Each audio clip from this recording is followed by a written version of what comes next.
Eu queria que você imaginasse ter começado a investir em 1998. O mundo descobria a internet acreditando ter encontrado o ouro do século XXI. Garotos de 20 anos se tornaram milionários da noite para o dia apenas adicionando .com ao nome de suas empresas. O sentimento nas ruas era de que as regras da economia haviam mudado para sempre. O lucro não importava mais, apenas o crescimento. Pela primeira vez na história, uma tecnologia prometia escalar o planeta inteiro ao mesmo tempo. Comunicação instantânea, novos modelos de negócio, fronteiras desaparecendo. Empresas com pouco mais que um site valiam bilhões de dólares e seus investimentos só cresceram. IPOs aconteciam praticamente semanalmente e, por alguns anos, a promessa parecia real, até o dia em que o sonho virou poeira.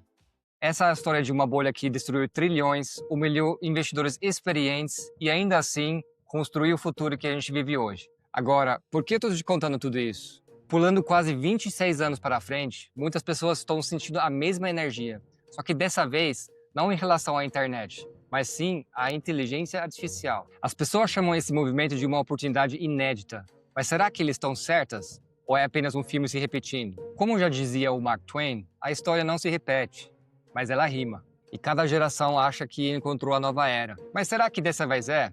Antes de entrar em pânico, vamos recapitular a bolha de 2000 e avaliar os principais sinais que os maiores investidores do mundo estão dando hoje. Eu quero que você volte para 1995. Computadores começaram a surgir dentro das casas e as famílias tentavam entender como aquelas máquinas que ocupavam tanto espaço poderiam ajudar na vida das pessoas. Foi nessa época que empresas como Microsoft, Apple, Amazon e Yahoo ganharam fama. Não era apenas um bull market, era um movimento quase religioso. Analistas diziam que valuation era coisa do passado, que lucro não importava, que o novo mundo precisava de novas métricas. Se você questionasse, era chamado de dinossauro. Empresas sem receita faziam IPOs bilionários. Pets.com, Webvan e eToys eram tratados como as empresas do futuro. Hoje parecem piada, mas na época eram vistas como revolucionárias. O medo não era perder dinheiro, era simplesmente ficar de fora e perder a oportunidade. Em 1995, o Nasdaq estava próximo de 1.000 pontos. Em março de 2000, chegou a 5.000 pontos. Uma valorização de mais de 400% em apenas 5 anos. Mas em março de 2000 algo mudou e investidores fizeram uma pergunta simples e lógica. Essas empresas vão dar lucro algum dia? Quando a primeira ação caiu, a segunda veio atrás, depois a terceira, e então o chão sumiu. Entre março de 2000 e outubro de 2002, o Nasdaq caiu 78%. Mais de 5 trilhões de dólares evaporaram, milhares de empresas quebraram, planos de aposentadoria desapareceram, fortunas inteiras foram destruídas. O mercado reaprendeu, da maneira mais cara possível, o significado da palavra valuation. Não foi apenas um crash financeiro, foi um colapso psicológico. Confiança virou medo e otimismo virou vergonha. E muita gente jurou que nunca mais ia investir em tecnologia. Mas toda crise traz oportunidades. E bolhas fazem algo muito importante. Elas separam as narrativas da realidade. A maioria morreu, mas algumas poucas sobreviveram. A Amazon é o maior exemplo. Jeff Bezos viu as ações da empresa caírem mais de 95%. Ele poderia ter desistido, mas não desistiu, porque ele nunca achou que a Amazon fosse uma ação. Ele achava que era uma infraestrutura. Em 2001, a Amazon valia cerca de 5 bilhões de dólares. Hoje, vale quase 2 trilhões. Enquanto o mercado fugia, essas empresas cortavam custos, melhoravam eficiência e construíam modelos com negócios reais. A bolha ensinou algo fundamental. Inovação sem fundamento é euforia. E euforia sem resultados é pura especulação. Agora entra um personagem-chave dessa história. Imagina o investidor mais famoso desse mundo, Warren Buffett. Ele já viu guerras, crises, hiperinflação, bolhas e colapsos. E, recentemente, fez algo curioso. Vendeu bilhões de dólares de suas posições em ações. Inclusive, reduziu a sua maior posição, a Apple. Tudo isso para elevar seu caixa para cerca de 380 bilhões de dólares. A maior posição de caixa da sua história. Agora a pergunta que não quer calar. Por que ele faria isso se todo mundo fala que a economia está indo bem? A resposta assusta porque ela não é inédita. Ele fez exatamente isso apenas 2 vezes antes. Antes da crise do subprime em 2008 e antes do estouro da bolha em 2000. Coincidência? Buffett é conhecido por não operar manchetes. Ele olha para indicadores simples. Aqui estão 3 deles. Primeiro, o chamado Buffett Indicador. Ele compara o valor de todas as ações dos Estados Unidos com tudo que o país produz em um ano. Hoje, esse número está perto de 215%. Segundo, o Shiller Cape.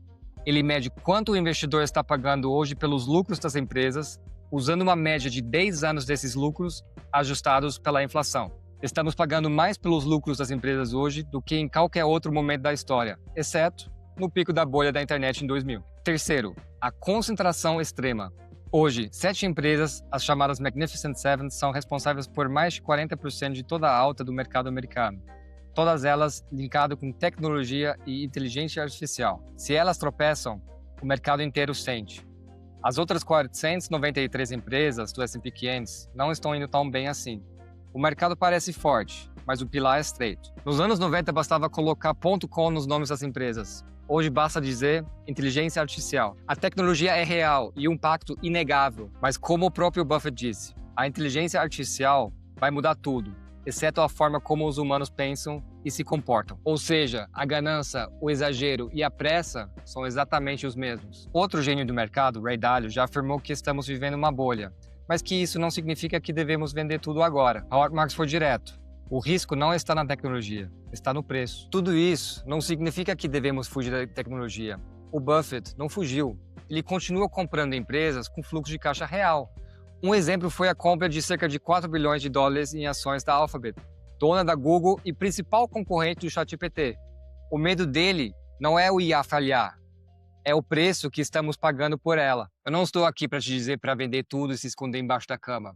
O pânico é tão prejudicial quanto a ganância. Como eu sempre digo para meus clientes, vamos operar com fatos, não esperanças. Se essa correção acontecer, e tudo indica que é uma questão de quando e não se, aqui vem minha sugestão de defesa. Número 1. Caixa é rei.